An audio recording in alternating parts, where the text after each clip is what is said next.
Subscribe करें खबर plus 18 को और प्रेस करें इस बेल को।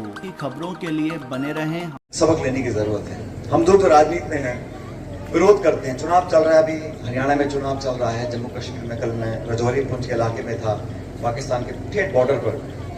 वहां पर हम प्रचार कर रहे थे, अपनी पार्टी की बात रख रहे थे। लेकिन मैं देखता हूं कि कुछ ऐसे दल हैं, और विशेष रूप से जो सत्ता में दल है आज, उनके लोग, उनके नेता ऐसी भाषा का प्रयोग कर रहे हैं जो नकारात्मक है, और सभ्य समाज में उस प्रकार की भाषा का कोई स्थान नहीं है। आप वैचारिक विरोध करो, आप राजनीतिक विरोध करो, आप लोकतांत्रिक सीमाओं में सारी बातें बोलो, कोई परहेज नहीं। सत्ता में बैठकर, जिम्मेदार पदों पर बैठकर, संवैधानिक पदों पर बैठकर आप हल्की भाषा का प्रयोग करो। राहुल गांधी जी आज इस देश के प्रतिपक्ष के नेता हैं, और प्रतिपक्ष नेता एक संवैधानिक पद है। पूरे विपक्ष का वो नेतृत्व करते हैं, जनता की आवाज बनकर पार्लियामेंट में सरकार की जवाबदेही तय करते हैं। उनके खिलाफ ऐसी भाषा बोलें, आतंकवादी बोल रहे हैं, कोई उसको केंद्र का मंत्री आतंकवादी बोल रहे हो। एक कहता है राहुल जी की जो जवान काट के ले आएगा उसको मैं इनाम दूंगा 11 लाख रुपए का, विधायक बोल रहा है। और सबसे बड़ा दुख की बात यह है कि जो ये बातें बोल रहे हैं, उनके जो आका हैं, ना तो उनको टोक रहे हैं, ना उस बयान का खंडन कर रहे हैं, ना माफी मांग रहे हैं। इसका यह मतलब है कि उनकी मौन स्वीकृति है। भारत सरकार के अगर मंत्री ऐसी बात बोल रहे हैं तो कहीं ना कहीं सरकार की भी इसमें सहमति है। ऐसी भाषा का प्रयोग मैं समझता हूं उनको क्षमा मांगनी चाहिए, माफी मांगनी चाहिए, क्योंकि हम सब लोकतांत्रिक तरीके से जनता की सेवा करने के लिए आए हैं। बेबुनियाद आरोप लगाना, धमकी देना, जान से मारने की बात करना, ये शोभा नहीं देता। इन सब लोगों को माफी मांगनी पड़ेगी, और हम सब लोग जो है मजबूती से अपनी बात पर अड़िग रहेंगे।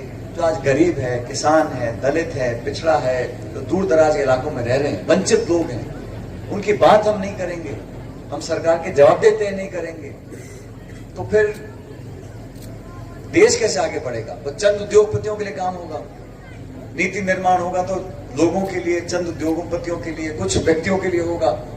बहुत बड़ा देश है, सबको साथ लेकर चलना पड़ेगा। रोज रोज नए सबको को छोड़ देते हैं। 2 दिन पहले बोला 1 नेशन 1 इलेक्शन, पूरे देश में एक चुनाव होगा। और बीच में सरकार गिर गई अगर केंद्र की, तो पूरे देश के राज्यों में दोबारा विधानसभा चुनाव कराओगे। संविधान में संशोधन करने के लिए जो संख्या बल है वो आपके पास नहीं है। फिर भी लोगों का ध्यान भटकाने के लिए ये हर एक आध महीने में ये सुबह छोड़ देते हैं 1 नेशन 1 इलेक्शन। ये जो है, ये सिर्फ लोग सवाल ना पूछे, लोग जवाबदेही तय ना कर पाए, इसीलिए इस प्रकार की बातों को बोला जाता है। कोई दम नहीं है।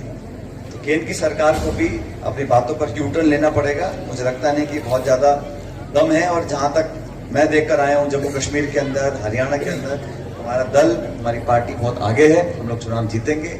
और राजस्थान के संदर्भ में मुझे लगता है कि सरकार बने 9-10 महीने हुए हैं। अक्सर 3-4 साल के बाद लोगों में मायूसी आती है, सरकार काम नहीं कर रही है। अब 10 महीने हुए नहीं है, सारे काम। इस गर्मी में आपने देखा क्या हाल हुआ था मई जून के महीने में? ना बिजली, ना पानी, कटौती, कोई चिंता किसी को नहीं, अधिकारी को डर किसी का नहीं। सत्ता के इतने सारे केंद्र बन गए, पता ही नहीं कौन किसके हाथ में ताकत है, कौन ट्रांसफर कर रहा है, कौन बजट दे रहा है, कौन भाषण पढ़ रहा है, कौन नहीं पढ़ रहा, कौन मंत्री है, कौन नहीं है।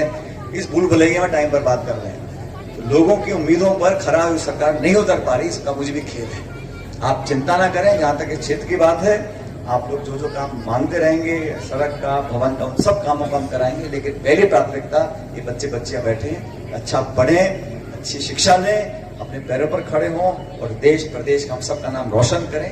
ये सबकी कोशिश रहेगी। आज इन भवनों का उद्घाटन किया, उसके लिए आपको बहुत बहुत धन्यवाद। अभी अंदर कंप्यूटर लगे हैं, ये चलते हैं, पढ़ाने वाले लोग हैं कि नहीं है? हाँ बच्चों, कंप्यूटर पढ़ाई होती है ना? Please subscribe Khabar Plus 18 for latest news and updates.